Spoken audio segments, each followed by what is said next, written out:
Welcome to the Enhanced Defense Podcast, where we enhance survivability in an ever-changing world. I'm your host, Brian Wilkinson. So let's get started.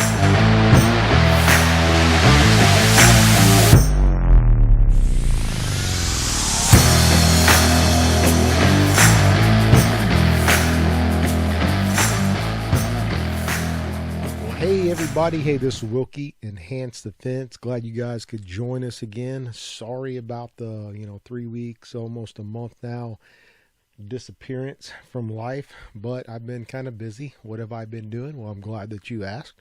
So number one, big project here in the Wilkie household has been working on a wiener truck. Yep, I said wiener truck. Wieners in sacks of potato chips. So yeah, hot dogs and potato chips. We'll talk more about that. It's been about a year-long project, and everything is done. I plugged everything in the other day, got the water running.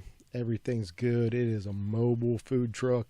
It's a bus, and it's going to be super cool, so you can come get your dogs and your sacks of potato chips. Other than that, also at the end of the month, on the 29th of March, was my 20-year anniversary with my lovely wife, Katie. And so for the week after that, we ended up, I planned a trip. We're a kind of adventure couple. We like to go out. We like the outdoors. We like to go camping. We like to do, kayaking, certain things like of that nature, backpacking, all that kind of cool stuff. So I planned a overlanding trip, big air quotes there, overlanding, which I just call it car camping. So I ended up coming up with a route in the Ozark National Forest. Super cool. Got to drive through that. Because some storms were coming in, we ended up having to embrace disruption a little bit and then hunker down for one night, which we could have, sucked it up, but, it was our anniversary. So we ended up getting a cabin in Ponca, Arkansas, which we ended up taking us a little further north than what I planned on, but we just adjusted our plans just a little bit.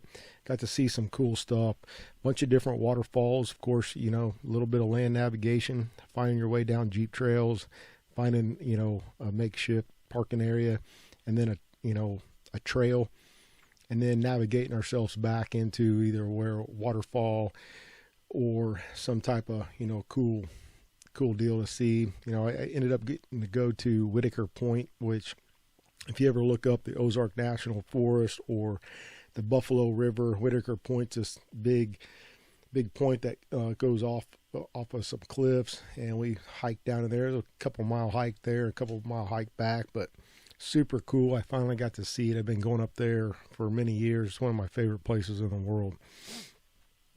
So we get back from that. I did a quick presentation, about an hour-long presentation for a veterans group out of here in North Texas called the Gallant Few. Super good guys. I've been started climbing with them a little bit. I need to go back. I've been UA a little bit on the climbing side of it. But really good group. I got to go and kind of talk to probably 30 people or so, kind of about my military background, transition into the civilian world, and into civilian law enforcement, and then my transition out and kind of my ups and downs and things I've navigated, things I've learned throughout the years. Again, the good, the bad, the ugly, right?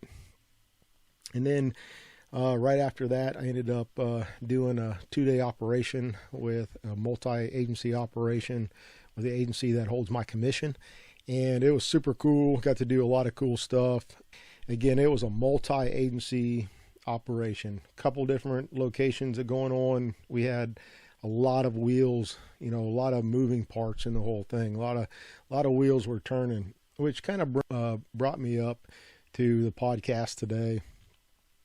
So I've been kind of, spinning around different thoughts in my little pea brain. I'm not the sharpest knife in the toolbox and the brightest bulb in the shed, or whatever you want to call that. I don't know.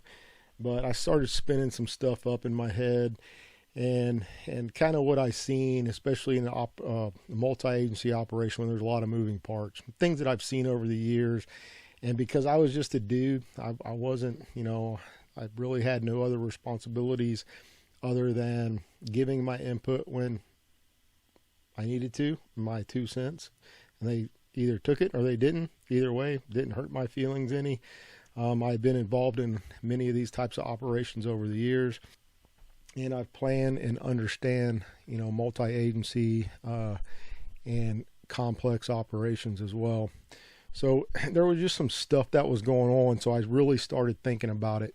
Anytime that you have a multi-agency or a complex operation going on, and it doesn't really matter what context of work or what area of work in life you're in. You could be part of a corporation in the private sector, or you could be part of a law enforcement operation, or you could be a fire, or whatever that might be, whatever your career path is. You can look at this stuff, and some things I started looking at, for instance, I was on an arrest team. That was kind of the nucleus of our little area of the operation. And then we had support and, other things going on, command posts and things of that nature. Well, when things aren't working very well in our area, we have to call up these support, said, hey man, we need you to do it this way. Even though that element leader down there on the ground, they might think they're doing a great job, but we need to adjust something. So, and I was trying to figure out how to get this done. So after this operation goes, it was a very successful operation, by the way. Arrested a lot of people, some with, just their moral compass was a little off, man. They needed to check their declination diagram and get back on course. Others, their moral compass was so fucked up, I don't even know how they found their way to get themselves arrested. And then there was some that were true evil, bad people, and they needed to go to jail. So kind of had all that different stuff, but it is what it is. Sometimes, people just need their pee-pee slapped. Others need to go to jail and probably stay there forever, or whatever. Some people just need to reevaluate their life. So anyways, it was a great operation, great group of folks that I got it done with, and we ended up doing a really, really good job, I think, overall, totally. So I started looking at this, and again, thoughts going around in my little pea brain and things that I've observed and noticed over the years in these types of operations. When anytime that you have these large, lot of different moving parts going on, I need thinkers, I need problem solvers. And it was kind of funny because I was sitting back just kind of listening and watching. I was watching the element leader of my element, which was the arrest element. And he was conversing over the phone with, a support element guy, and says, hey man, this is what do I need? I need to get this done pretty quick. And of course, the guy down on the ground or on the support element, he starts arguing back and forth. He thinks his stuff, everything's working well, but what he's not seeing is what's going on upstairs. So, I started thinking about, we just kind of disrupted his whole little operation, but he also wasn't looking at it from different perspectives. And that's kind of my whole point about this podcast today. I'll talk about several different things, but so after that, the following weekend after the operation, I ended up going to church, supporting a buddy of mine that was it was first time preaching in the United States in a long time, or at least in English. And super cool dude. He's done a lot of stuff. He's what I call my missionary brother. If you look at him, you have no idea he's in the ministry at all. He's, full tattoos, big beard. Looks like he, just come off of an airplane out of Afghanistan or something. And he's done a lot of cool stuff, abroad and living in third world countries, things of that nature. And some other stuff. Again, I just got done listening to a guy he's been working with on a major podcast. So they were interviewing him. And man, I'm not going to go into all that, but super, super cool guy. But anyways, this was the first time that he was able to preach in English. And he even said that he's like, hey man, that's the first time I've been able to preach in English in a long time. So bear with me. So he did a great job, and he was talking about a couple different things. And one of the things he said, it was a phrase that he said, and it hit me. I was just like, that's what I needed right there to kind of tie all this stuff together. And his phrase was, embrace disruption. We all have disruptions in our life, and how we handle that disruption is a big deal. I kind of was looking at it from, a multi-agency operation, and a lot of wheels are being turned, a lot of gears are being turned, and each one of those elements inside of that operation has to understand what's going on as a whole, as a big picture. So we have to have this bird's eye view, or this aerial view, or balcony view, whatever you want to call it. I don't know, I don't care, but you have to have a view and look at things from different perspectives. Yeah, your specialty might be one thing, but you kind of have to understand a little bit of what's going on over here. And then when problems arrive and disruptions happen, we need to embrace those disruptions and solve problems. Bottom line is we need problem solvers. So what I did was I came back and I looked up on the Google machine. I got on Webster's dictionary and looked up the term disruption. And one of the definitions was a break or interruption in the normal course or continuation of something. So that's what a disruption is. And then I looked up embrace. And what it said, one of the definitions there for embrace was to take up especially readily or gladly to avail oneself. So I looked at that whole thing and then I underlined readily. And I'm like, you know what? That kind of falls into everything that I've been thinking about. Number one, I have to have problem solvers, but I have to have guys with the solutions to problems and understand the formulas that go along with it. So I started looking at that, and when you're starting to argue with other people, and the problem was the other element leader, the support element leader, just didn't understand the big picture. That's why we have briefings, and that's why we do certain things, but we have to look at other things, and when something comes along, we have to be able to solve problems, not argue about it, be like, Roger that, I get it. Here's a different solution. How does that sound? No, we need this to happen. Okay, let me figure out a way to get that done, and I'll get back with you here in just a moment. That's all we need to get done, not argument, because that's just going to make everything go along. Now, I'm sitting here talking about these things, and it's easier to say than do sometimes. Believe me, I know. I've been there. I'm like, fuck this bullshit. This is fucked up. But one of the things I have learned over the years is to try to look at it from different perspectives and try to have that bird's eye or that balcony view, whatever you want to call it, again. So I started thinking about it a little bit more. And, we have disruptions in life. We're all busy people. We all go out and do certain things in life. We're all on schedules, and we come across disruptions in our environments all the time. We do live in a dynamic world, a very violent, dynamic, and disruptive world. And especially once we leave our own home, our own little wherever we stay, lay our head, baby mama house, whatever. Once I leave there and I'm on a schedule for the day and I'm driving down the road, it's real easy just to go ahead and put my blinders on. And we all do it. I do it. Everyone does it. As a police officer, it was like, that guy's speeding. I'm just going to keep on going. Oh shit, this guy needs to get something, he needs to be contacted one way or the other. So let's contact them. But, a lot of times we put blinders on, but then there's those things where, especially if you're a shit magnet like myself, you're going to have these disruptions in life, and we have to understand how to deal with them. So what are some of the things that we need to train ourselves on when it comes to disruptions in life? Number one, we need to be situationally aware. And, there's plenty of courses out there on situational awareness. You can go talk, looking for different anomalies and then making your decision how you're going to act upon that. Orientate yourself, act upon that, whatever you want to call it, the OODA loop.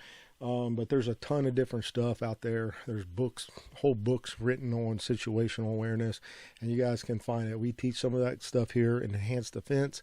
And if you want something like that, go ahead and reach out. The next thing is medical. You know what? Medical is a big, big deal. Back in the day, I kind of hated going to medical classes because these medics would come in, they'd say these big words. I don't really give a shit. I just need to know how to keep the air going in and out and the blood going round and round. Bottom line. So CPR, basic first aid, wilderness first aid if you are an adventure kind of person and getting out there. If you're in an austere environment ever, which in our country, we could be in an austere environment at a drop of a hat. One pissed off person gets mad at another pissed off person, and we're in an austere environment. So we have to have our medical in place. So wilderness first aid is good, just a little different than just regular basic first aid. And then, of course, you got to keep that blood going round and round. So what else you need to do? Maybe go to a stop the bleed course or something like that. Learn how to put on tourniquets, learn how to pack wounds, learn how to deal with that type of stuff. Medical's a big thing. If you're a gun toter, I always tell people, if you don't know medical and you're carrying a gun, you need to reevaluate and get your medical up to speed. So situational awareness and medical. And then next, I got to be able to defend myself. I'm not saying anybody needs to be an MMA fighter or a black belt in any kind of martial arts or martial skill, but you need to understand how to defend yourself without a weapon system. And then other things, different things you carry. Like I carry a flashlight. That's my number one go-to. If I can go anywhere in the world and I can't take anything except one tool, I'm probably going to take my flashlight. It's a blunt instrument. I can blind people. I can get away. I can look in dark areas. I can do a lot of different stuff with a flashlight. And then I can tie that into hand-to-hand combat or hand-to-hand combatives, whatever it is that you want to describe it as. And then from there you can go to pistol and rifle. I say pistol first and then rifle second because, if you're a civilian, you're not going to be walking around with a rifle slung around your shoulder. Even if you're a police officer, your primary weapon really is going to be your pistol unless you're getting ready to go into an active threat environment. And then you're going to grab that rifle and then go in there. And you need to be good with both of them. So you got a long gun. Now I have my pistol. So if my rifle goes down, I still got to be good with my pistol to make sure that everything's going, up to par, I guess. And then tactics. You got to teach yourself some basic tactics in life. Tactics that'll go across the spectrum. Outside stuff. How am I going to, use things as obstacles or cover and concealment? How am I going to deal with a breach point? Do I have tools that I can get into and out of certain situations? And it could be, an armed threat. It could just be a catastrophe, tornado, whatever. Can I get myself into and out of certain things just by the breaching stuff? How am I going to work hallways? How am I going to work doors? Going to get a Slurpee at 7-Eleven. I do CQB when I walk in there in case I'm walking into a robbery. I do the exact same way I would do it as hostage rescue, except I'm just, kind of chilling out, opening up the door, scanning the room, sliding into my position of domination, doing a quick scan. Everything's good. I've already checked my hard corners.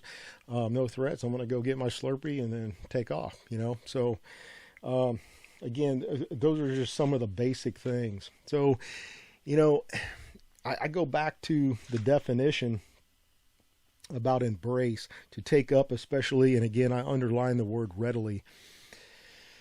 I got to be able to readily get certain things done. And without training up on some of those basic skills right there, I can't get things done.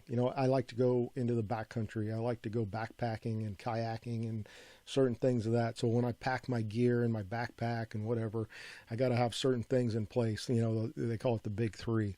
You got your shelter, your fire, and your water, right? So I might take water with me, but I have to have a way to purify water if I run out, right? And I have to be able to make a fire, and I have to have the ability to have shelter to protect myself from the elements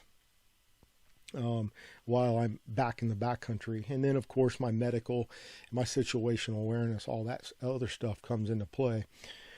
So, it kind of brought me to a quick story, and I won't spend a lot of time on it, but years ago, my son was probably 6 or so, and, he's up into he's getting ready to move out of the house. He's got his own job, his own life. And so it's been a minute, So, one of our things was we always try to go on some type of adventure, and whatever that adventure, whatever you look at an adventure. But this one year when he was 6, our plan was to take a passenger train, an Amtrak train across the country. So what we had to do, trains, planes, and automobiles basically is what it was we had to fly from the Dallas-Fort Worth area to Seattle, And again, I mind you that this was spring break time. Okay, so travel was like fucked up, right? And we ended up getting stuck at the airport for 10 hours, and we never got on flights. We had to come home. We went back, ended up getting another ticket, and it was basically all standby. So everything was throw it on your back and roll, right? So I couldn't take a gun. I couldn't check baggage. It was like I had a backpack. I throw that on my back. That's what I'm going to live out of for the next week while I'm flying, driving, and on a train all the way back to Texas from Seattle. So we end up flying from DFW to Houston and taking a taxi cab to another airport in Houston to get on another airplane and flying it to Seattle. We ended up getting there 10 or 12 hours later than we wanted to or expected to. So we couldn't go, cruise around Seattle, check that place out. I had never been there. And yeah, now it's a third world country, so I don't really care to go back. But anyway, so we end up getting there, getting on a train, cruise all the way across the northern part of the country. Got to see some beautiful scenery, sitting in certain places. Me and my wife had a suite, like a train car suite, I guess what it called. It had a bathroom, everything in it. And then my son and my sister-in-law, who was in high school at the time, had a room down around the corner in the same car, but they had like a little, I don't even know what you want to call it, like I don't know, just a little room where you could fold the chairs out. You had bunk beds in there, but it was you just faced each other. It was just a little single kind of room. So anyways, we're cruising back. We get to Chicago, which, again, another third world country. End up spending the night in Chicago at a hotel room, getting back on the train the following morning, coming back. So it was probably, a 24-hour trip from Chicago back to the DFW area. And so we're cruising on back. And all of a sudden, my sister-in-law, again, she was in high school at the time, she comes beating on our door. Brian, Katie, hey, this guy's beating the fucking shit out of this girl. I'm like, hey, watch your mouth, young lady. So anyways, we ended up, I ran down there, and all I had on me when I travel like that, again, flashlight goes. I had a flashlight and a badge. That's all I had. And then my presents. So when I ran around the corner, I had heard some banging in one of those little roomettes. I guess that's what they're called, roomettes. I heard some banging, and the curtains were coming back and forth. And there was this little Asian guy in another room or two down. He's kind of sticking his head out. He knows something's going on, but he's looking at me. His eyes were big and round, and I'm like, hey, man. So I start beating on that door, and every time the girl was fighting more, the curtains would come open so I could see inside. I could kind of see what was going on. Well, he was on top of her, beating the shit out of her. And every time he would reach down to his waistline, she would kick and fight harder. Well, come to find out, what he was doing was he was trying to go for a knife and stab her, and it would have just been a bloody mess. We'd have been stuck in Missouri somewhere. But for whatever reason, I put my badge up and I hit him with my flashlight. And he sat down and he unlocked the door. And I went to work on this dude. I pulled him out.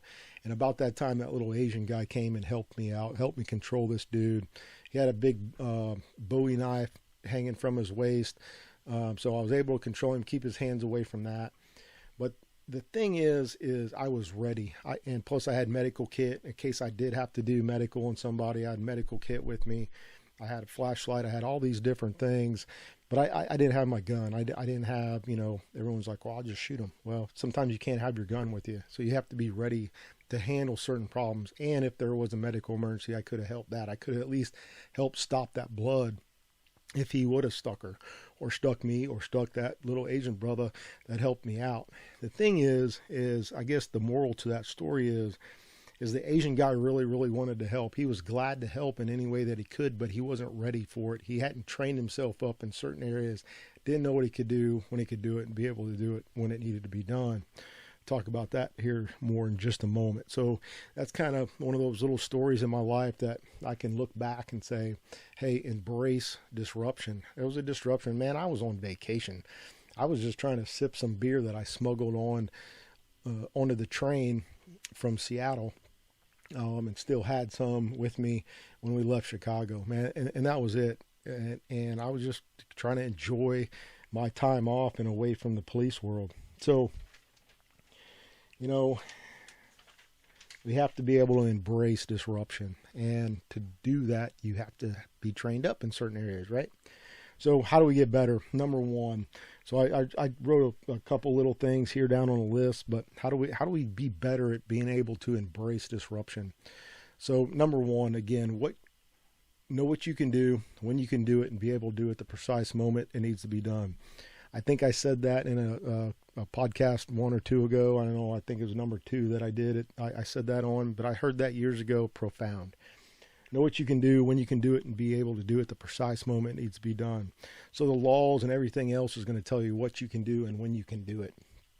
And then you just have to make that decision to get that, whatever that is, to be done, whether that's medical, whether that is using force against another, however that might look, in whatever disruption that you're doing. It could be making a call in a business deal. Hey, can I do this? When can I get this done? When can I make this call?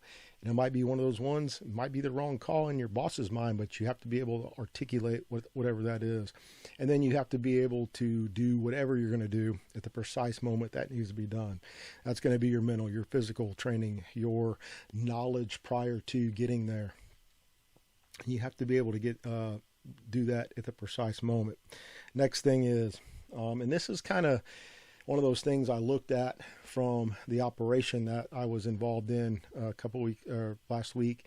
And you have to look at things from different perspectives, and you have to look at it, again, from that balcony view, that bird's eye view, that 1,000-yard view, whatever that is, whatever you want to call it. But you have to look at it from different perspectives. Is it working for me? Yeah, it's working for me, but it's not making the whole operation go proficient or be proficient. And when they ask something, instead of making an argument of it, just get it done. Find a solution to a problem. Look at the problem, solve the problem at hand. That's it. That's what we need. So you need to ask yourself a couple of questions. Number one, if you always ask yourself the question, hey, how is this going to better me? You're always asking yourself that, hey, how is this going to better me? And, well, it ain't going to better me, so I ain't going to do it. Or I'm going to argue about it. But if you're like, okay, it's working really well for me, what do you need? And then if you have a better solution, you can offer up a better solution, but don't come to me with just a fucking argument. I need people that can solve problems. And I think I see that a lot in law enforcement. I've seen that over the years. You say, hey, this is what I need. Now, I got to work with some great dudes, and I'd call them up and be like, hey, man, this is what I need you to do. Can you do it or can't you do it? You tell me right now. For real, for real, for real. And they're like, roger that. I can get that done. No problem. This is what I got to get. Or this is the equipment I need, whatever it is. So, but they're looking for a solution to the problem to be able to solve that, to make the whole operation, the whole mission be more efficient and effective, and so we can complete that mission. So next thing, training. So to be able to embrace disruption, I think that we need to be trained. And I think that's one of the things Sean was talking about in his sermon was, he's going from the Christian side and going to church, and, they can only go to church, once a month or whatever. But once you leave church on Sunday, that just because you go to church doesn't make you, some kind of freaking saint or whatever. You just go to church and say you went to church, but then you see all these disruptive things where you can put yourself in the middle of that problem and help it. So I looked at it again from a different perspective, and the same thing. So you have to be able to train yourself up. So if you go to church every week, you're training yourself up in the Word of, the Word of God and all that. And I'm not a minister. Believe me, I am not. I love Jesus, but I cuss a lot. So it is what it is. I'm a sinner like the rest of us, but we have to be able to train ourselves up to be able to insert ourselves into some of these disruptions and embrace that disruption, be readily and gladly do these different things. So again, and I just mentioned it just a moment ago, but we got to train ourselves for and in situational awareness, medical, hand combat, pistol first, then rifle next, and then basic tactics, ones that work across the spectrum. And then from there, they should be principle based and practical. And then from there, I can adjust where I need them. I don't need any flashy stuff, Instagram. I don't need to do all that. And then number 4, have contingencies to problems. So there's an old acronym out there. It's called PACE: primary, alternate, contingency, and emergency. So if you can apply a primary plan, an alternate plan, a contingency plans, and just don't have just one contingency, have multiple different contingencies. So if this happens, this is what I'm going to do. But if this happens but this happens, this is how I'm going to handle it. Start thinking about that different stuff. You have at least, 3, 4, 5 different contingency plans that go along with your primary and alternate. You're good. And then you have an emergency plan, and then be able to adjust off that emergency plan. Remember one time I was on an invasion and escape, and it was a training operation, E&E plan, and that E&E plan wasn't going to work. So I had to basically frag out a new plan for my E&E. So if you use that primary, alternate, contingency, and emergency and apply that to a lot of different aspects in life, and you'll be successful, and you'll be able to readily and gladly embrace that disruption. Number 5, learn to be violent. That's one of those things. I've trained people over the world or over the years, and they're like, there's no way I can do that to another human being. I'm like, okay, what is really super important in your life? And especially a lot of women, they'll say, my kids. I'm like, well, so I grab your kid and I hold a knife to its throat. What would you do? So I don't know, but I said, if you could kill me, would you kill me? Yep, I would. I said, now you can be violent. So you have to teach yourself how to be violent. But on the same token, you have to teach yourself to have compassion for the other humans in life. Just have compassion for humanity. And I know that sounds like an oxymoron, but I have to be violent. I have to have the ability to be very, very violent if I need to. And I also have to have the compassion in my life to treat people correctly, to treat people right. Even if I got to pick them up and wipe the blood off, say, hey man, all the scary shit's over. I got to have a little bit of compassion. And then last, find work. If I get there and there's a bunch of hands being done, I can still help out and start directing traffic. I can start finding something else to be done. I can set up security. If you're not doing anything, do that real quickly. If not, just don't even show up. But if you're going to be there and you want to be there, and you want to gladly help and be readily available to help, figure out what you need to do. And that might just be pulling security. That might just be directing traffic. That doesn't mean holding a freaking phone up and video recording, right? Not videotaping, but video recording, I guess is the proper term now. The incident, so you can put it on your Facebook or Instagram account and say, hey, see what I seen today? I don't give a fuck what you've seen. What'd you do to help that out and embrace that disruption in life? So really the bottom line with this whole deal is be a problem solver. Be a problem solver in life. Be an asset and a good human. Really, that's it. And I tried to give you a couple different things that you can look at to make yourself a problem solver, make yourself an asset in life, and be a good human.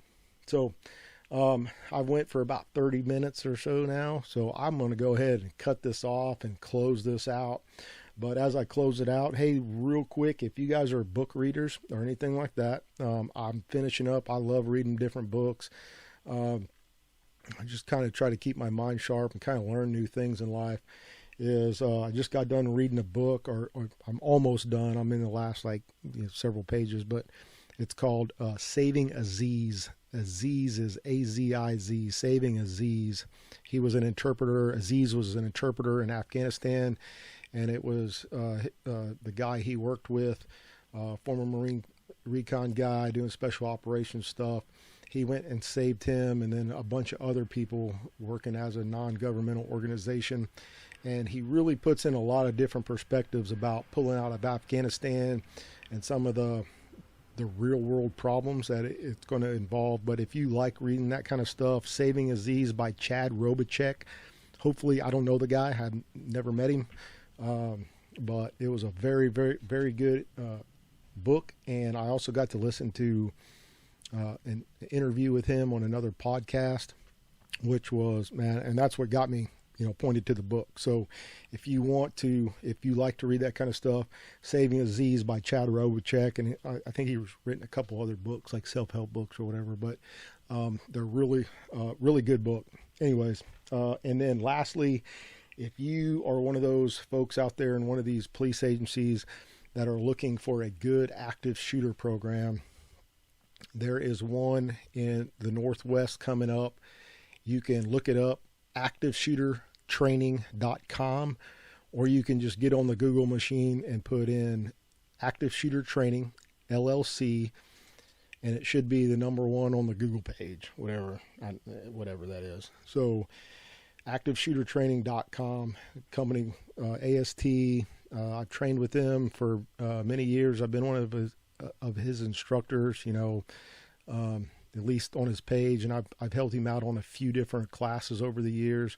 He has one of the best curriculums, all inclusive curriculum, outside breaches, inside CQB, and then collapsing the whole scene and passing it off to higher command, all that different stuff. Really, really, really good curriculum. And here's the deal, is he's running a active shooter, single officer response active shooter in June. I think that might be full by now, but he has a team level, which he hasn't taught in a couple of years because everybody went to the single officer response. He has one coming up. I might be going up there to help him teach that. He still has a handful of seats to totally fill that thing up. And then once he's done with that class, I think he's done. So if you're looking for a program for your agency and you want all-inclusive turnkey type of training, that is the place you want to go and check it out. And this will probably be the last one that he's going to teach. So he's retired. He's kind of doing his own thing, and some word got out that he was going to quit and he was going to hang it up. And all of a sudden he had multiple different classes scheduled. And he called me up, said, "Hey, what are you doing in July?" So I think that course is towards the end of July. I want to say, if I remember right, he said like the week of July 24th. So go in there, check it out. If you need something, if you want to send one or two folks up there, I think he will accommodate if need be, and maybe bump the numbers up. He'll just have to bring in another instructor. I don't know. You'll just have to, if that class in July isn't on his website, which I looked the other day, it's not, you can just email him, Nick Menzer. He's got a weird last name spelling kind of thing. I ain't going to try to hack that shit up, but he's a super good dude, and he's got a really good curriculum. So if you're looking for an active shooter training program, turnkey, so you can take it back and teach your agency and put it all together, even if you have to break it down over multiple different modules, great training program, and you'll have all the answers to the test. So with all that being said, hey, you guys stay safe out there, and Wilkie's out.